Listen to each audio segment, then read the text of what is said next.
Yeah, Kareem, what made it so incredibly difficult to run the ball yesterday, and were you surprised that that a team could do that to you guys? I mean, I guess we got to just come, ready to play. Next man up. I mean, there was some things we could have did better as a whole. I mean, don't you guys sort of feel like with uh, as talented as you are and as talented as Nick is, that I don't know, are you guys mad at yourselves after that and determined not to let something like that happen again? I mean, yeah, I guess we're not happy. We're never happy after losing a football game. So we're gonna learn from it, come together as a team, and on to the next game. Thanks. Get better. Thanks, Mary Kay. Next is Nate Ulrich. Hey, Kareem, just kind of looking ahead a little bit here. What do you think of, the idea that you guys still control your own destiny, winning in? What is your mood about the finale with the Steelers? Definitely. I just feel like from here on out, every game should be win or go home. So that's how I take it now. So starting a little bit, a couple weeks earlier, but we got to find a way to win these football games, no matter what. And I know you guys are obviously disappointed about yesterday. Does this make it any easier to move on, knowing what's at stake and what you got to turn around and get ready for? I mean, yeah, we just, it's on to the Steelers now. We got to come ready to play, like it's a playoff game pretty much, because it's that time, everyone matters, and here on out. Thanks, Nate. Daryl Ryder is next.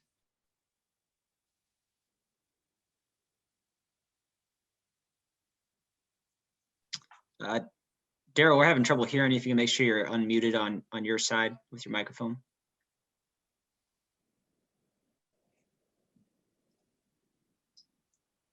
Looks like we're still having trouble, Daryl, so we'll try again in just a second. We'll go to Scott Petrick. Hey, Kareem, as a team, what do you think you guys have learned from that first Pittsburgh game? That we gotta start fast and just come ready to play. That's a good football team. We know that, and we got a lot of respect for those guys. They come ready to play, and we just got to come out there and play our football. How much better do you think you guys are than you were, week 6? I mean, a lot better. We had a lot of time to start gelling as a team. We won some big football games, and I believe that we can compete with anybody. So Check. Thanks. Thanks, Scott. Daryl, I believe your line is unmuted now. You can go ahead.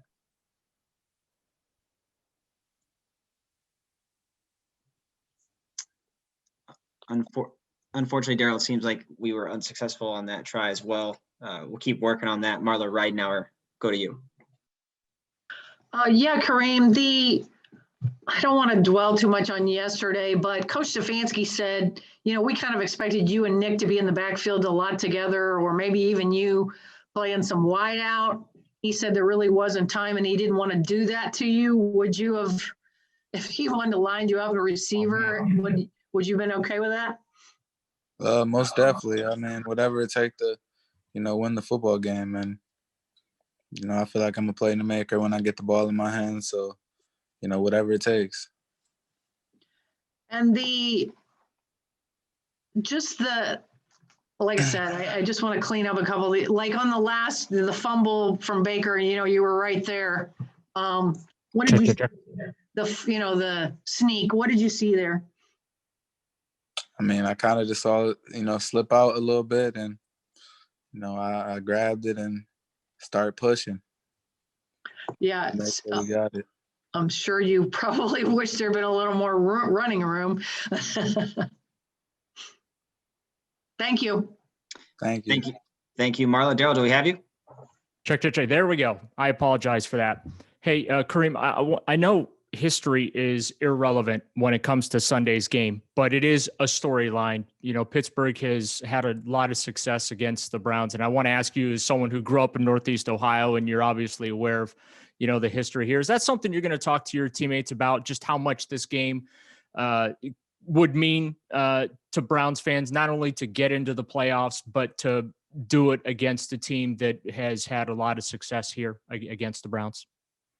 I mean, pretty much it's I wouldn't say nothing. It's just this game is the next game, and every game here on out we should come in with playoff mentality. Like, we're going into the playoffs, and you know, every game is win or go home. So we just gotta, you know, come out as a team and find a way to win these games, no matter what the situation or anything. So that's how we need to look at it.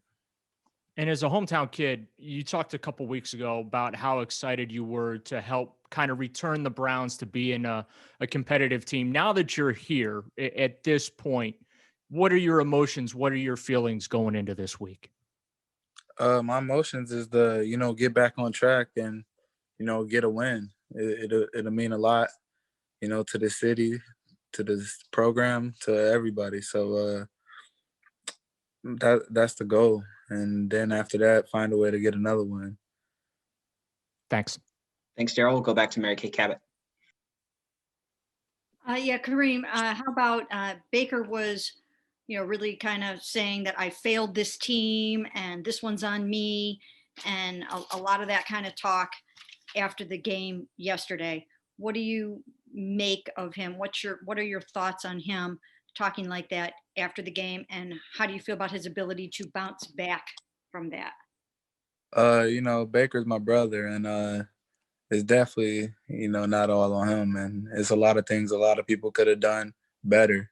And you know, it's some things that got us into that situation. So honestly, you know, he'll have my back no matter what. So I'll have his too. So I believe in him to bounce back, and I believe we all will, because that's not just on him. It's, you know, on the whole team.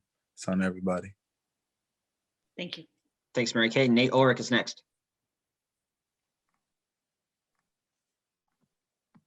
Kareem, what's your outlook on missing the receiving core, and then just, you know, the idea that you guys can get them back? How eager are you to get Jarvis and Rashard and all those guys back, and how much are you looking forward to, you know, having your offense again when you need it most in this playoff type game that we're talking about? I mean, we're looking forward to it for sure. You know, those guys are some big time playmakers for us, and you know, never like going into a game without guys like that. So, you know, we'll be happy to definitely have them back next week. But, you know, still, we're going to come back together as a team and find a way to win. How frustrating was it to, you know, have to deal with that situation with everything that was at stake? And then can you guys channel that frustration as a team and as an offense this week? Yeah, honestly, it was very frustrating. But like I said, it's time to move on. We're not really talking about that no more. We got one goal on our mind, and that's the next one. And we got to win it. Thanks, Nate. We have time for two more. Go to Tony Grossi and Scott Petrick. Tony, you're up. Yeah, just before you said that, I was thinking of a different word than frustrating. Did the traumatic events of Saturday rattle the team? You talked about being ready to play. I mean, it would be human nature that rattled it, coming so late. Did it affect the start of that game? I mean, it could have, but you know, things are different now. We gotta, you know, find a way to win football games with whoever we got. So I wouldn't say. I'm not too sure. Okay, thanks.